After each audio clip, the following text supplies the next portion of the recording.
Welcome to Robin's Nest. I am Richard Kuhns, a concerned citizen from Middletown, New Jersey, and with me here is Robin. Hi, and I'm a concerned citizen from Western Mass. So what are we going to talk about tonight, Robin? I thought it would be interesting to talk about the vice presidential debate that was just last night. And well, yeah. I think the big event was the fly. I think it was really interesting that the fly loved Pence. Because we know what flies love. Right, Facebook was crazy with that. What flies love. Well, anyway, let's get serious because we're really here.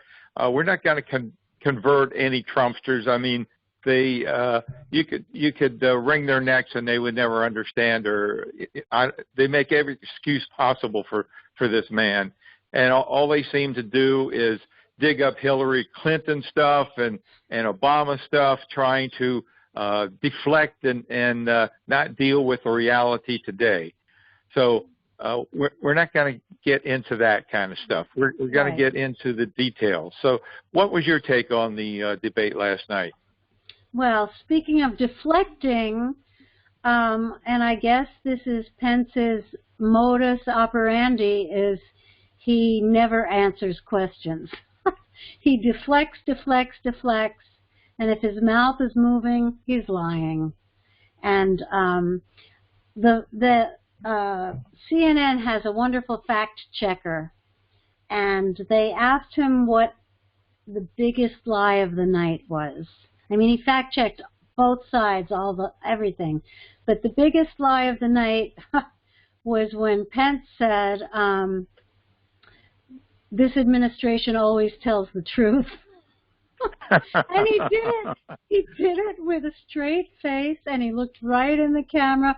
I mean, that's what's so insidious about Pence, because he can sound reasonable, he looks earnest, and he tells these horrific lies while he's doing that. And the other thing was, he was obviously coached by the same people that coached the president for his debate, because he interrupted and he would not stop in his time limit. He went over his time 22 times, talking over the moderator.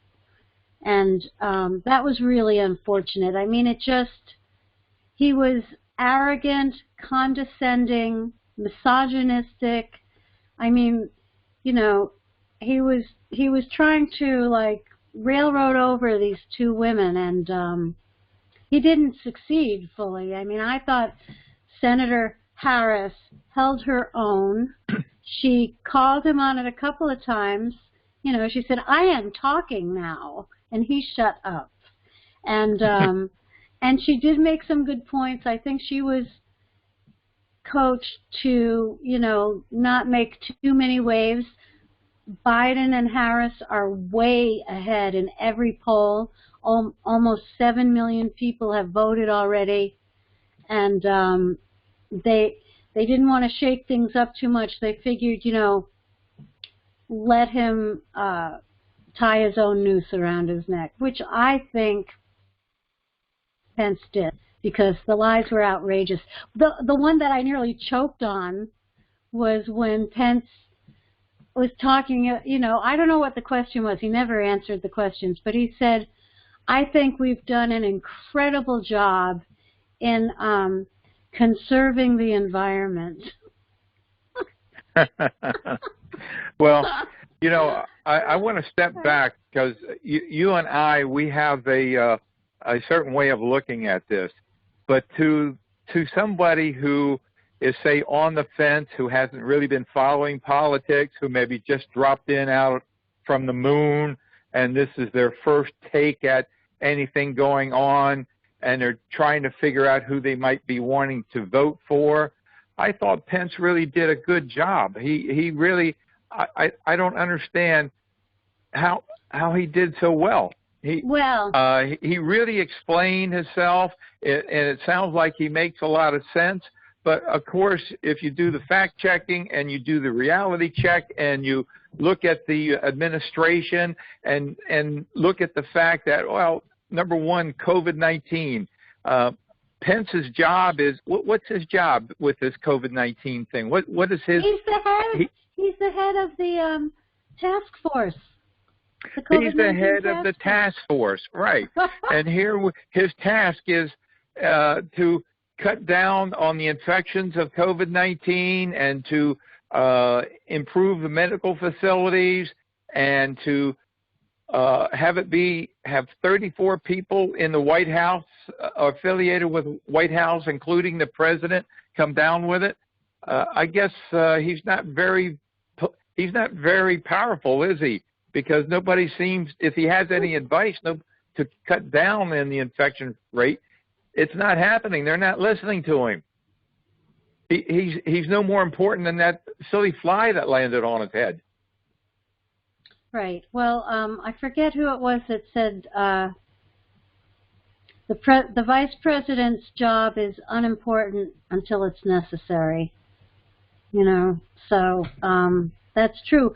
But I would like to say that I watched a short video of a reporter who was she watched the debate with 10 undecided people. And they were social distancing, and they wore masks, and it was a safe environment. And after they watched the debate, she asked them who they thought won. And 2 of the people were still undecided. 4 of them thought Pence won, and 4 of them thought Senator Harris won. So I don't think that, you know, I mean, and some of the lies were so outrageous that if you have been following the news at all, you know that it wasn't true, you know. Well, that's the thing. There are a lot of people, unfortunately, they're not following the news, or they don't know what to believe, and so they're trying to hunker down right now and see where it is. I think from the get-go, Kamala came out with the, and I'm sorry they don't emphasize this enough. They keep saying that, okay, Trump did these big tax cuts, and the average family got $2,000, and the billionaires got millions and millions, and the big corporations got windfall. And she said that it added to the national debt by $2 trillion last night. Well, I think the figure is closer to $5 trillion. And she didn't emphasize the fact that, well, who's going to pay that debt? That debt's going to be paid by your children. You're not going to pay it. It's going to be paid by your children. And it's $5 trillion. And she didn't emphasize the fact that for Trump's booming economy, you know, you look at the national debt. It's money we owe. So at some point it has to be paid back. Now, Obama added about $11 trillion to the national debt. And that was to bail out General Motors and Ford and all the big corporations that were going totally bankrupt, that would totally destroy the country. And he got the thing rolling, and Trump takes it over, and he has an incredible start. And so what's he do? He puts us in debt another $5 trillion to boost his stock market, give a pseudo tax cut to the average person to make himself look great, while his buddies got millions of dollars in tax cuts. So, I mean, it's a con job. It's right. A big con job.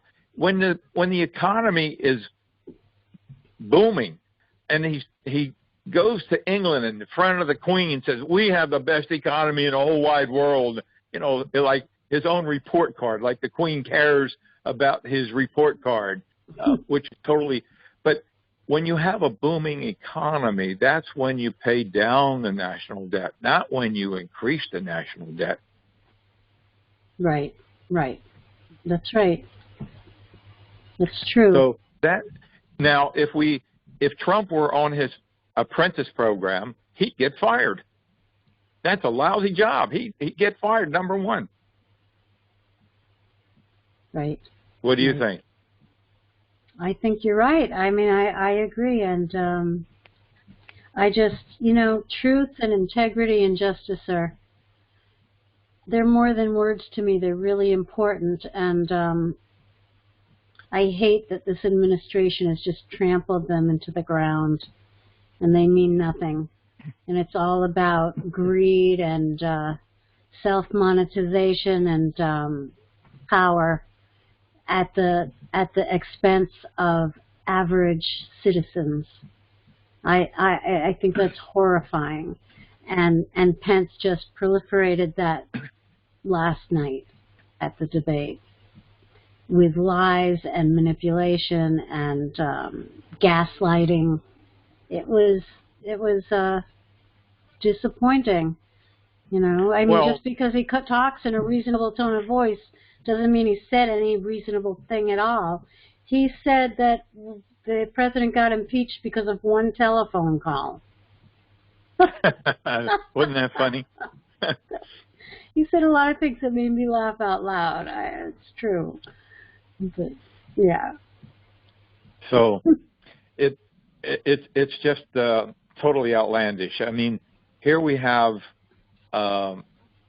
Trump operating from the level of a fourth grader with his name calling, Sleepy Joe.